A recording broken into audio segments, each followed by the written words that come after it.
যে কারো সাথে কানেক্টেড হওয়ার কিংবা কাউকে কোল্ড মেসেজ দেওয়ার সেরা ৩টা টিপস যা একদমই মিস করা যাবে না। টিপস নাম্বার 1, রিসার্চ করুন।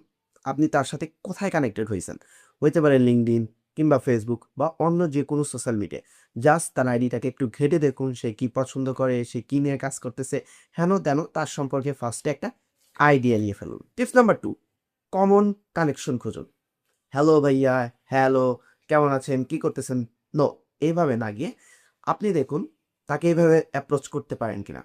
যে ভাইয়া দেখলাম আপনি আমার স্কুলের বা কলেজের সিনিয়র, আমি স্কুল বা কলেজে ছিলাম। হইতে পারে সে রিয়াল মাদ্রিদ বা বার্সেলোনা ফ্যান। আপনি তাকে বলতে পারেন ভাই আমিও বার্সেলোনা ফ্যান, আপনিও বার্সেলোনা ফ্যান। সো আপনার এবং তার মাঝে কমন একটা কানেকশন খুঁজে। হইতে পারে আপনি যে স্কিল সেটে আছেন সেও স্কিল সেটে আছে, কিংবা আপনি যে কলেজে বা ভার্সিটিতে সেও সেখানকার, বা আপনাদের দুজনের ভিতর কমন কোনো একটা মিল রয়েছে। সো এটা তাকে ইমোশনালি একটা হিট করবে। Tips number 3, B Panji. দয়া করে বিশাল প্যারাগ্রাফ লিখবেন না কাউকে। কারণ ব্যস্ত মানুষদের এত সময় নেই বিশাল একটা প্যারাগ্রাফ পড়ার। তারা জাস্ট একটা মেসেজের সামারি করতে চায়।